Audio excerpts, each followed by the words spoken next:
पाहत आहात mid day Marathi news channel. चला सत्य बघूया। महाराष्ट्रातील ताज्या बातम्यांसाठी आमच्या चॅनलला सबस्क्राइब करा आणि न्यूज व्हिडिओ आवडल्यास लाईक शेअर करा। जो प्रस्ताव आहे कायदा सुव्यवस्थेचा, या कायदा सुव्यवस्थेचे काय दिंडोडे निघतायत ते तुम्ही बघताय दररोज। काय कोणाचा कंट्रोल कोणावरती आहे, कोणाची अशी धमक आहे, कोणाच्या अशा डोळे वटारले की घाबरतात। जनरली अशी आमच्याकडे म्हण होती की गृहमंत्री जो असतो त्याने जर नुसते डोळे मोठे केले की ताबडतोब कमिशनर असं थरथर कापायला पाहिजे। कमिशनरने अशी मान वळून बघितली तर पाठीमागचा स्टाफ सगळा घाबरला पाहिजे। आता रस्त्यावरती जो चुनामळत हवालदार उभा असतो ना, तो पण घाबरत नाही तुम्हाला। तो पण म्हणतो जाऊ दे, काय जायला किती दिवस आहेत काय माहिती, जाऊ दे, दरारा नाही राहिला। आमदाराला आज पोलीस स्टेशनच्या आतमध्ये गोळ्या घालाव्या लागतात दुसऱ्याला। का परिस्थिती आली? आमच्यावरती रात्री 12 वाजता गुन्हा झाला की सकाळी 5 वाजता शासन आपल्या दारी आम्हाला द्यायला। आता ज्या आमदारांनी गोळ्या घातल्या, का घातल्या, कशासाठी घातल्या, त्याने सांगितलं की मी 100 कोटी रुपये दिलेले आहेत, माझे शेकडो कोटी रुपये आहेत। अरे मला 45,000 रुपयासाठी मला 8 दिवस ईडीच्या ऑफिस मध्ये बसवून ठेवलं। 47,000 रुपयाचा टॅक्स भरला म्हणून, अर्धी बिल्डिंग असताना पूर्ण बिल्डिंगचा टॅक्स भरला म्हणून शासनाची फसवणूक केली। 7 दिवस भाई ईडीच्या ऑफिस मध्ये, सकाळी 10 ते रात्री 3। आणि इकडे एक आमदार सांगतोय माझ्या मुख्यमंत्र्यांकडे 100,000 शेकडो कोटी आहेत। कुठे गेली ईडी, कुठे गेली सीबीआय, कुठे गेला इन्कम टॅक्स? कोण विचारणार आहे की नाही? त्या वाजेला तुम्ही खूप कलेक्टर आहे, कलेक्टर आहे, कलेक्टर आहे, असे किती कलेक्टर आम्ही आता नाव सांगू तुमची?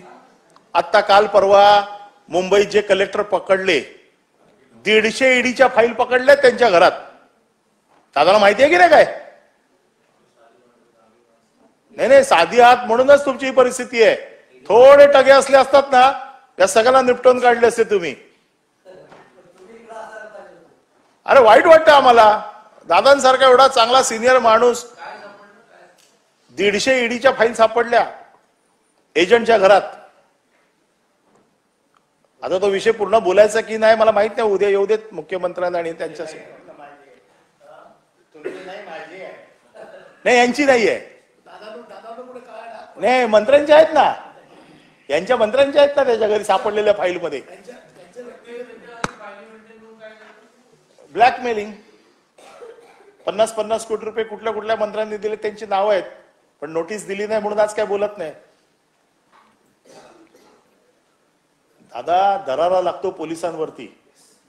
आमदार गोळ्या घालतायत, एक आमदार पिस्तूल हवेत फायरिंग पोलीस स्टेशनच्या आतमध्ये, एक आमदार सांगतोय तोडून टाका हातपाय, जामीन घ्यायची जबाबदारी माझी। एक आमदार सांगतोय पोलीस काय माझं वाकडं करणार आहेत, जास्तीत जास्त फोटो दाखवतील बायकोला।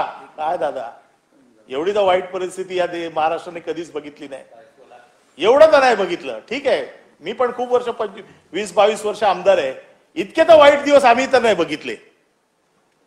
आणि पार्टी विथ डिफरन्स द्या, हा पार्टी विथ डिफरन्स, तुमचा काय दरार आहे पार्टी विथ डिफरन्सचा, त्यांची ही परिस्थिती। काय परिस्थिती? कोण घाबरत नाही? आमदार फायर करतो, त्याचं लायसन्स जप्त केलं का तुम्ही? बॅलिस्टिकचा रिपोर्ट आलेला आहे, त्याचा बॅलिस्टिकच्या रिपोर्ट मध्ये लिहिलेलं आहे की या रिव्हॉल्वर मधून फायर झाली। मग एक तर ती त्याने केली असेल किंवा दुसऱ्या कोणी केली असेल, या सभागृहाला कळलं पाहिजे की ती रिव्हॉल्वर कोणी फायर केली आणि कशासाठी फायर केली। कारण बॅलिस्टिकचा रिपोर्ट तुम्ही नाकारू शकत नाही, कारण तो पब्लिक डोमेन मध्ये आला। आमदार फायर करतो, दुसरा आमदार सांगतो हातपाय तोडून टाका मी बघून घेतो, तिसरा आमदार सांगतो पोलिसांना दाखवण्याच्या व्यतिरिक्त काय करणार पोलीस माझं? अरे या आमदाराला जेव्हा फक्त नेला होता ना चौकशीला, 3 दिवस हगवणीवर बसला होता, तो सांगतो.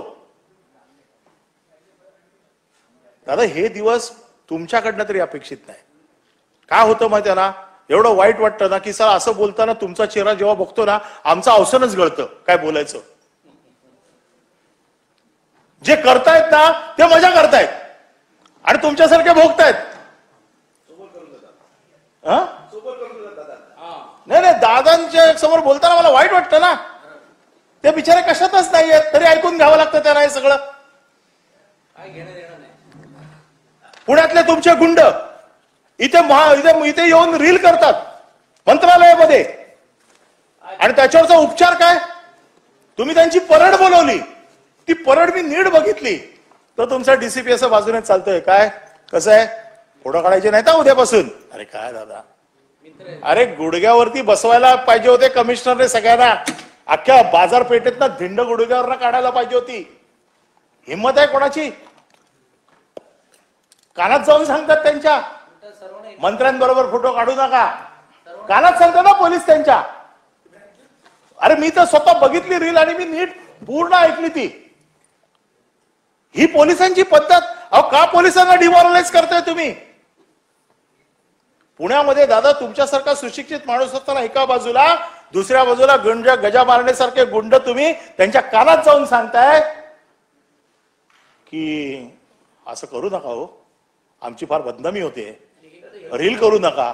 अरे मंत्रालयातून रील करतात आणि ते पब्लिकली व्हायरल करतात. एक हिंदू डॉन झाला. हिंदू डॉन ही कुठली संकल्पना आणली हिंदू डॉनची. ज्यावेळेला बाळासाहेबांनी असं म्हटलं होतं तेव्हा बाळासाहेबांवरती सगळे तुटून पडले होते. आज तुम्हाला हिंदू डॉन पाहिजेत.